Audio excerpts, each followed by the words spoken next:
بسم اللہ الرحمن الرحیم۔ السلام علیکم۔ Tariq Javed Khokhar advocate law for you channel کے ساتھ چینل کو سبسکرائب کر لیں، لائک شیئر کومنٹس کریں اور اپنی رائے کا اظہار بھی کریں۔ تو ابھی ہم بات کر لیتے ہیں کہ جی جیل ٹرائل کے حوالے سے اور بشریٰ بی بی کے حوالے سے اور ضمانت کے حوالے سے، عمران خان صاحب کی اور بشریٰ بی بی کی ضمانتوں کے حوالے سے جو آج وکلا ٹیم جو ہے وہ عدالت میں پیش ہوئی تھی، اس کو لے کر کے لطیف خسر صاحب نے اور نعیم پنجوتھا ایڈوکیٹ صاحب نے پوری ڈیٹیل بتائی ہے کہ جو بھی آج کی عدالتی کارروائی ہوئی ہے اور اس کے اوپر انہوں نے، اور پھر پی ٹی آئی کے حوالے سے، پی ٹی آئی کے انٹرا پارٹی الیکشن کے حوالے سے اور جو باقی دیگر معاملات ہیں پی ٹی آئی کے، عمران خان صاحب کے، ان کے اوپر ایک میڈیا ٹاک کی ہے انہوں نے، اور اس کو دیکھتے ہیں کہ جی پی ٹی آئی کی اور عمران خان کی وکلا ٹیم نے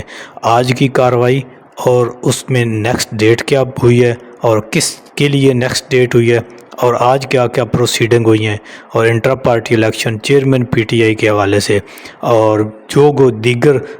آئینی قانونی معاملات ہیں پی ٹی آئی کے اور پی ٹی آئی کے عمران خان صاحب کے کیسز کو لے کے، اس کے اوپر پوری ایک بریفنگ دی ہے۔ تو آئیے سنتے ہیں۔ اس حوالے سے بات دیکھیں، آج محترم عمران خان صاحب کی جو ہے ضمانت قبل از گرفتاری جو القادر کے ٹرسٹ کیس میں تھی وہ بھی تھی، اور بشریٰ عمران بی بی کی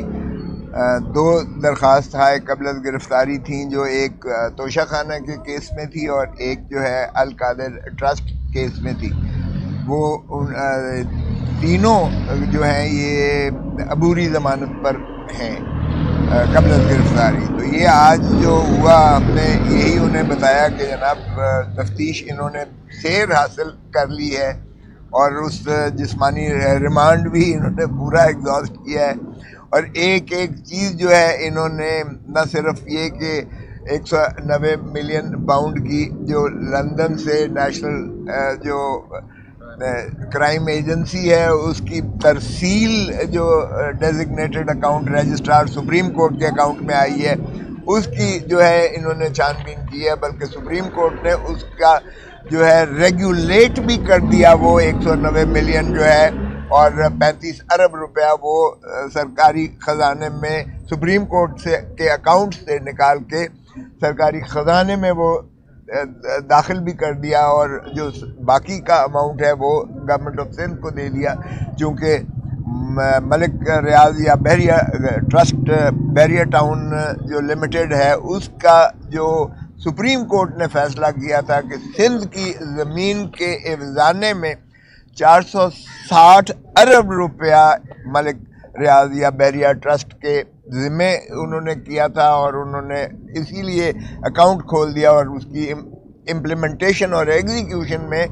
رجسٹرار سپریم کورٹ کے ڈیزگنیٹڈ اکاؤنٹ میں وہ پیسہ جمع کروانا تھا 2026 تک۔ 460 ملین جو ہے 460 ارب روپیہ وہ انہوں نے جمع کروانا ہے بحریہ ٹرسٹ نے، تو وہ اس سلسلے میں وہ داخل کیا جا رہا تھا، اس لیے اس میں ثابت ہو گیا کہ ایک دھیلا جو ہے وہ عمران خان نے گین اس میں نہیں کیا، نہ حکومت کسی اور وزیر یا کسی جو ہے آپ کے ایسٹ ریکوری یونٹ کے کسی بندے کا کوئی تعلق تھا۔ ایک تو یہ ثابت ہو گیا، بالکل واضح طور پر اس تفتیش میں آ گیا۔ دوسرا یہ تھا کہ القادر ٹرسٹ جو تھا جس میں زمین دی گئی اور یونیورسٹی بنا کر بحریہ ٹاؤن کا طرف سے ایک گفٹ کے طور پر دیا گیا تھا، وہ بھی جو ڈیڈ ہے، جو ٹرسٹ ڈیڈ ہے اس کے ذریعے ریگولیٹڈ ہے، اور ٹرسٹیز اس میں سے صرف امانت داری کے طور پر اس پر ہیں، اور اس میں سے ایک پیسہ نہیں نکال سکتے، لے جا سکتے یا لے جایا گیا ہو، اور نہ ہی اس میں سے کوئی ان کا رشتہ دار اور عزیز جو ہے کوئی لے جا سکتا ہے۔ اور اس میں یہ بھی لکھا ہوا ہے کہ اگر کسی وجہ سے یہ ٹرسٹ نہیں ہوگا تو پھر بھی ٹرسٹیز کو نہیں ملے گا، بلکہ کسی اور چیریٹیبل ایسے ٹرسٹ کو یہ تفویض کیا جائے گا۔ تو اس میں بھی دونوں صورتوں میں، یعنی 190 ملین آنے میں یو کے سے اور ٹرسٹ ڈیڈ کے بننے میں جو ملک ریاض نے دیا گفٹ کے طور پر، اس میں ایک پائی کا بھی نہ मोहतरम इमरान खान साहब को कोई गेन हुआ और ना ही बुशरा बीबी को गेन हुआ। इसलिए वो जहाँ तक ताल्लुक़ है ये ट्रस्ट का जो अलकादिर ट्रस्ट वाला केस है वो तो बिल्कुल स्मैश हो जाता है, उसमें कुछ भी नहीं रह जाता है। दूसरा रह गया तोशा खाना का केस। तो तोशा खाना का केस सारी चीज़ रेगुलेटेड टैबुलेटेड है, वो भी हर चीज़ रिकॉर्ड पर मौजूद है। उसमें भी कोई ऐसी बेज़ाब्तगी नहीं हुई जिसमें प्राइम मिनिस्टर को जिम्मेवार ठहराया जाए या बुशरा बीबी को वो उसमें मूरद इल्ज़ाम ठहराया जाए। बार का ये जो प्रिलिमिनरी बातें हुई हैं उसके बाद जज साहब ने उसे 6 दिसंबर के लिए इनकी ज़मानत को एक्सटेंड करके तोसी करके ज़मानतें इमरान खान साहब की भी उस केस में और बुशरा बीबी की दोनों केसेस में तोसी करके ये 6 दिसंबर को इसको रखा है बकिया बहस के लिए। ये तो हो गया इन आज की कार्रवाई का जो जज साहब ने की है। जहाँ तक ताल्लुक़ है कि ये जेल ट्रायल इसका होना चाहिए या नहीं होना चाहिए इस केस का, क्योंकि नोटिफिकेशन जो है आपके तवस्सुत से, मीडिया के तवस्सुत से, अखबारों के तवस्सुत से ये चीज़ आया हुई है कि नोटिफिकेशन हुकूमत ने कर दिया है। लेकिन उसकी पोजीशन ये है कि वो चूँकि अभी तो रेफरेंस दाखिल ही नहीं किया गया है,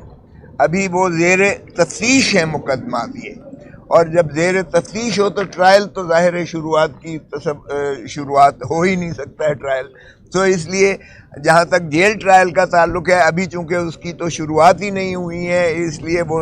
नोटिफिकेशन गैर मौसर होने के नाते एक किस्म का गैर मौसर ही हो सकता है क्योंकि ट्रायल शुरुआत नहीं हुई है। तो उसको तो हम बर वक्त अपने वक्त के मौका महल के हिसाब से चैलेंज करेंगे वो भी, क्योंकि हमारा मौक़िफ़ बदस्तूर यही है कि ये एक ओपन ट्रायल ही कानून को में मुंदरज है 352 ज़ाब्ता फौजदारी में। और वैसे भी जो है इंसाफ न सिर्फ करना चाहिए बल्कि होता हुआ नज़र आना चाहिए, और होता हुआ नज़र तभी आ सकता है जब आप अंदर हो यानी आप कमरे के अंदर हो, जेल के अंदर नहीं, अदालत के अंदर हो, और आपकी नज़र से सारी कौम और सारा मुल्क और दुनिया सारी उसको देख रही हो कि इंसाफ हो रहा है। जो चूँकि आपको रसाई नहीं है, पब्लिक को रसाई नहीं है, वकला को रसाई नहीं है, तो ऐसे में जो है जेल ट्रायल हमें बिल्कुल काबिल कबूल नहीं है और ना ही वो इंसाफ के कत्ल के मुतरादिफ होगा। तो उसको वक्त पर चले। अब आपकी जो दूसरी बात सवाल था कि बड़ी माशाअल्लाह ये चल रही हैं खबरें, तो एक बात कान खोल कर सुन लें सारे, माइनस इमरान खान तसव्वुर भी नहीं है। इमरान खान ने इन सारी खबरों की तरदीद कर दी है। There is no question of minus Imran Khan. Imran Khan ही चेयरमैन पीटीआई रहेगा, और इसलिए जो भी कोई इस किस्म की खबर दे रहा है वो गलत फहमी की बुनियाद पर तो कहा जा सकता है उसे। लेकिन जहाँ तक फैसले का सवाल है, इमरान खान ही पीटीआई है और पीटीआई ही इमरान खान है। इसकी भी बात हुई थी, इसका बात हुई है, और इसका उन्होंने कहा मैंने कह दिया है कि इस ऑर्डर को भी चैलेंज करना है क्योंकि ये तौहीन अदालत के मुतरादिफ है। जब एक division bench Islamabad high court की एक फ़ैसला करती है और पहले सारे न सिर्फ नोटिफिकेशंस को कलअदम करार देती है बल्कि जो ट्रायल और जो कार्रवाई जेल में हुई थी उसको भी मुनहदम करके ख़त्म कर दिया, इरेज कर दिया उसको, तो फिर उसके बाद ये कैसे ऑर्डर किया है जज साहब ने, वही जो है बाद में तो ये तौहीन अदालत भी है। और ये पीटीआई को वो कह रहे हैं कि मैंने कल ही ये कह दिया था कि इसको चैलेंज किया जाए, तो इसलिए वो हाई कोर्ट में उस जेल ट्रायल को या जो नया उनका फ़ैसला या ऑर्डर है जो भी उन्होंने किया है जज साहब ने, अगरचे उन्होंने अभी तो वो वफाकी हुकूमत को नोटिफिकेशन के लिए भेजा है, लामहल्ला नोटिफिकेशन तो हो ही जाएगा, लेकिन उसको खान साहब ने चैलेंज करने का फ़ैसला किया है।